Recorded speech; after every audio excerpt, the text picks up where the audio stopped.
द्रौपदी स्वयंवर के पहले विदुर को छोड़कर सभी पांडवों को मृत समझने लगे और इस कारण धृतराष्ट्र ने इस कारण शकुनी के कहने पर दुर्योधन को युवराज बना दिया। द्रौपदी स्वयंवर के तत्पश्चात दुर्योधन आदि को पांडवों के जीवित होने का पता चला। पांडवों ने कौरवों से अपना राज्य मांगा, परंतु गृह युद्ध के संकट से बचने के लिए युधिष्ठिर ने कौरवों द्वारा दिए खंडहर स्वरूप खांडववन आधे राज्य के रूप में प्राप्त किया।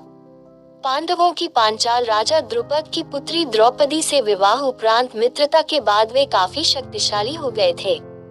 तब हस्तिनापुर के महाराज धृतराष्ट्र ने उन्हें राज्य में बुलाया। धृतराष्ट्र ने युधिष्ठिर को संबोधित करते हुए कहा, हे कुंती पुत्र, अपने भ्राताओं के संग जो मैं कहता हूँ सुनो। तुम खांडवप्रस्थ के वन को हटाकर अपने लिए एक शहर का निर्माण करो, जिससे कि तुम में और मेरे पुत्रों में कोई अंतर न रहे। यदि तुम अपने स्थान में रहोगे तो तुमको कोई भी क्षति नहीं पहुंचा पाएगा। पार्थ द्वारा रक्षित तुम खांडवप्रस्थ में निवास करो और आधा राज्य भोगो। धृतराष्ट्र के कथनानुसार पांडवों ने हस्तिनापुर से प्रस्थान किया। आधे राज्य के आश्वासन के साथ उन्होंने खांडवप्रस्थ के वनों को हटा दिया।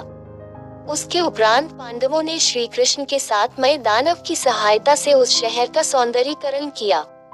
वह शहर एक द्वितीय स्वर्ग के समान हो गया।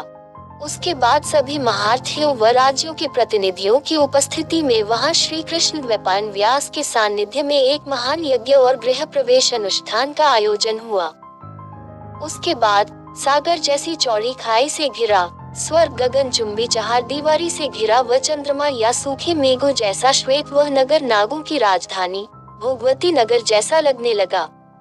इसमें अनगिनत प्रासाद, असंख्य द्वार थे, जो प्रत्येक द्वार गरुड़ के विशाल फैले पंखों की तरह खुले थे। इस शहर की रक्षा दीवार में मंदराचल पर्वत जैसे विशाल द्वार थे।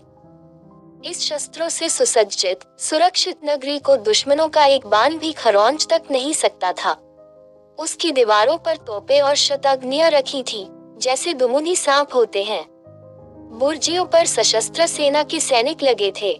उन दीवारों पर वृहत लौह चक्र भी लगे थे। यहाँ की सड़कें चौड़ी और साफ थीं। उन पर दुर्घटना का कोई भय नहीं था। भव्य महलों, अट्टालिकाओं और प्रासादों से सुसज्जित यह नगरी इंद्र की अमरावती से मुकाबला करती थी। इस कारण ही इसे इंद्रप्रस्थ नाम दिया गया था। इस शहर के सर्वश्रेष्ठ भाग में पांडवों का महल स्थित था। इसमें कुबेर के समान खजाना और भंडार थे। इतने वैभव से परिपूर्ण इसको देखकर दामिनी के समान आंखें चौधिया जाती थीं। जब शहर बसा तो वहाँ बड़ी संख्या में ब्राह्मण आए, जिनके पास सभी वेद शास्त्र इत्यादि थे। वह सभी भाषाओं में पारंगत थे। यहाँ सभी दिशाओं से बहुत से व्यापारी गण पधारे। उन्हें यहाँ व्यापार कर धन संपत्ति मिलने की आशाएं थीं। बहुत से कारीगर वर्ग के लोग भी यहाँ आकर बस गए। इस शहर को घेरे हुए कई सुंदर उद्यान थे, जिनमें असंख्य प्रजातियों के फल और फूल इत्यादि लगे थे। इनमें आम्र, अमृतक, कदम्ब, अशोक, चंपक, पुन्नक, नाग, लकुचा, पनास, सालस और तालस के वृक्ष थे। तमाल, वकुल और केतकी के महत्ते पेड़ थे। सुंदर और पुष्पित अमलक, जिनकी शाखाएं फलों से लदी होने के कारण झुकी रहती थीं। लोत्र और सुंदर अनकोल वृक्ष भी थे। जम्बू, पाटल, कुंजक, अतिमुक्ता, करविरस, पारिजात और ढेरों अन्य प्रकार के पेड़ पौधे लगे थे। अनेकों हरे भरे कुंज यहाँ मयूर और कोकिल ध्वनियों से गूंजते रहते थे। कई विलास गृह थे, जो कि शीशे जैसे चमकदार थे और लताओं से ढके थे। यहाँ कई कृत्रिम टीले थे और जल से ऊपर तक भरे सरोवर और झीलें, कमल तड़ाक, जिनमें हंस और बत्तखें, चक्रवाक इत्यादि किल्लोल करते रहते थे। यहाँ कई सरोवरों में बहुत से जलीय पौधों की भी भरमार थी। यहाँ रहकर, शहर को भोगकर पांडवों की खुशी दिनों दिन बढ़ती गई थी। भीष्म पितामह और धृतराष्ट्र के अपने प्रति दर्शित नैतिक व्यवहार के परिणाम स्वरूप पांडवों ने खांडवप्रस्थ को इंद्रप्रस्थ में परिवर्तित कर दिया। पांडु कुमार अर्जुन ने श्री कृष्ण के साथ खांडववन को जला दिया और इंद्र के द्वारा की हुई वृष्टि का अपने बाणों के छत्राकार बांध से निवारण करते हुए अग्नि को तृप्त किया। वहां अर्जुन और कृष्ण जी ने समस्त देवताओं को युद्ध में परास्त कर दिया।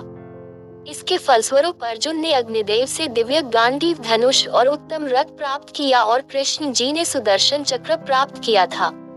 उन्हें युद्ध में भगवान कृष्ण जैसे सारथी मिले थे तथा उन्होंने आचार्य द्रोण से ब्रह्मास्त्र आदि दिव्य आयुध और कभी नष्ट न होने वाले बाण प्राप्त किए थे। इंद्र अपने पुत्र अर्जुन की वीरता देखकर अति प्रसन्न हुए। इंद्र के कहने पर देव शिल्पी विश्वकर्मा और मैदानव ने मिलकर खांडववन को इंद्रपुरी जितने भव्य नगर में निर्मित कर दिया, जिसे इंद्रप्रस्थ नाम दिया गया। ऐसे ही मजेदार कहानी सुनने के लिए सब्सक्राइब कीजिए इस चैनल को